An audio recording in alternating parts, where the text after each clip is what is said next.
Before I begin, just a short story with a moral.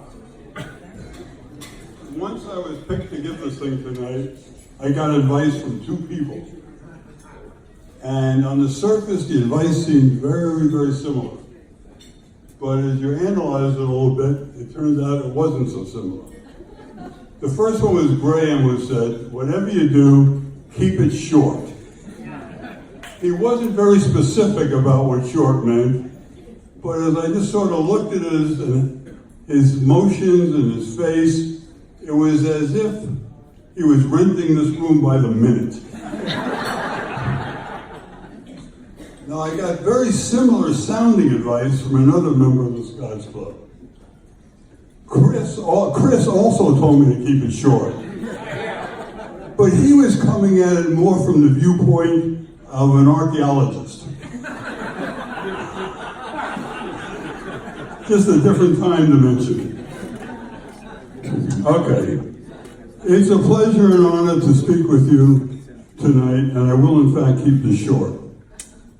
First, I want to just briefly summarize some of the improvements we've made at the North Gate.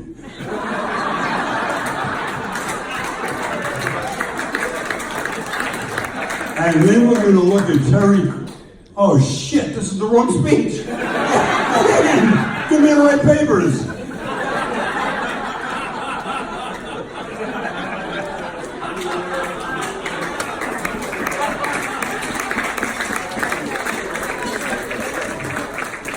Sorry about that. Good evening. It's a pleasure and honor to speak with you this evening.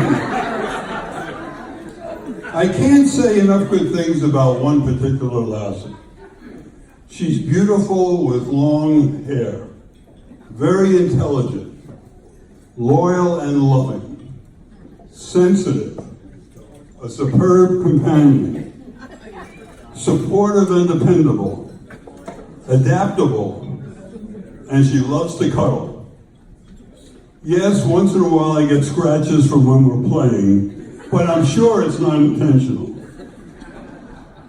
Luckily, when I was writing the comments for the speech, at this point I decided to take a look at the videos of the toast to the Lassies from the last two Burns nights. Thank heavens.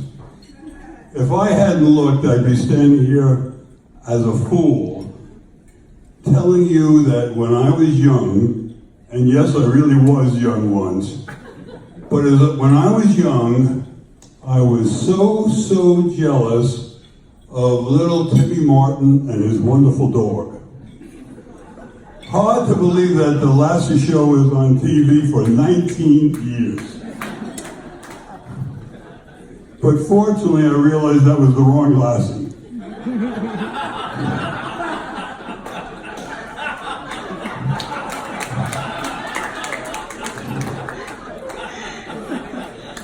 Okay, now to all the Lassies that Robbie really wants me to toast. I do recognize that both parties in a marriage have to work at it. And men and women are different. And not just the way you dirty-minded people think they're different. I've read a fair amount about this. Books like Men Are From Mars, Women From Venus. One more damn slight to Pluto. Why can't one of the sexes be from Pluto? First, after all those years, the so-called experts say, Pluto, you can't be a planet anymore. Then in the typical paternalistic government way, they say, oh, you can be a dwarf planet. Come on, give me a break. Okay, I get carried away with that, but I really feel bad for Pluto.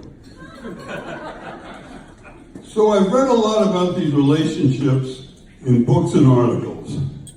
I know that men have to try to express their feelings more. And I really try. If you lived with us, and I'm glad you don't, at least a few times a week you'd hear me say, Anne, you're the best wife I've got so far.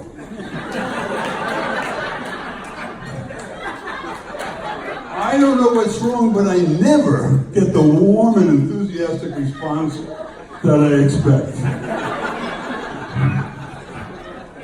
But first and foremost, this toast is to my wife and best friend, Anne.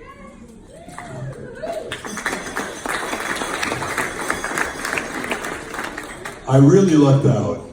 No question whatsoever, I married Miss Wright. But it was only after the wedding and honeymoon that I realized her first name is Always.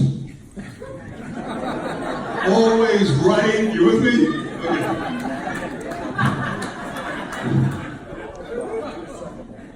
I'm sure you all know that decision-making can often cause big relationship problems.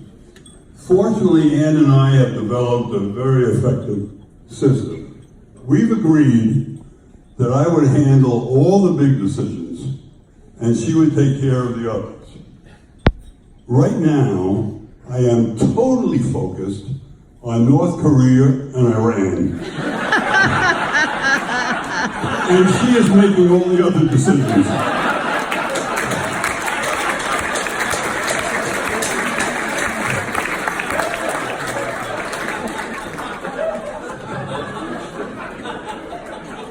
We've all seen and heard the jokes about the real meaning of words that women use. But here are a few true examples that I can attest to. It's your decision means the correct decision should be obvious by now. Do what you want. That means you'll pay for this later. Sure, go ahead. That means go ahead, but you'll be sorry. No, I'm not upset. Of course I'm mad, you moron. You're certainly attentive tonight. Is sex all you ever think about? Nothing. This actually means something.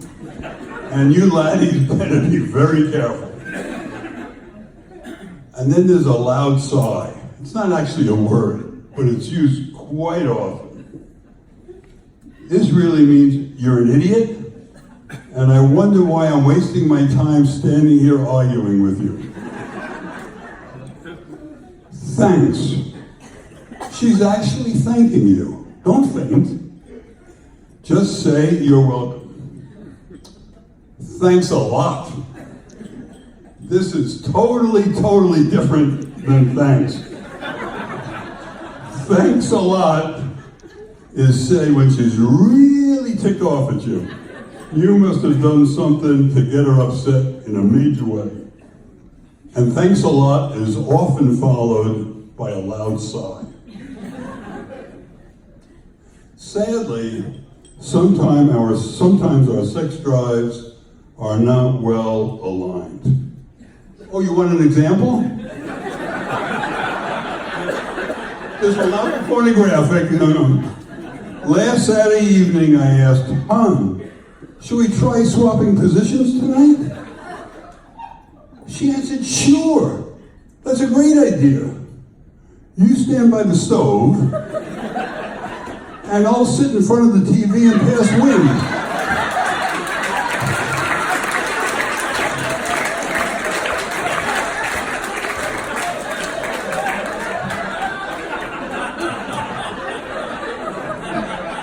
It wasn't aligned that night. A few months ago, I received an email from one of our fellow residents, Mike Kaplan. It perfectly took into focus this male versus female, man versus lady thing. A group of men were asked to decide whether computers were male or female. They unanimously decided computers are female, and they came back and gave their 4 reasons. Only the creator can understand their internal logic. They communicate with each other in code. Any mistakes we make are recorded on their hard disk for later retrieval. And after you commit to one, you wind up spending half your fortune accessorizing them.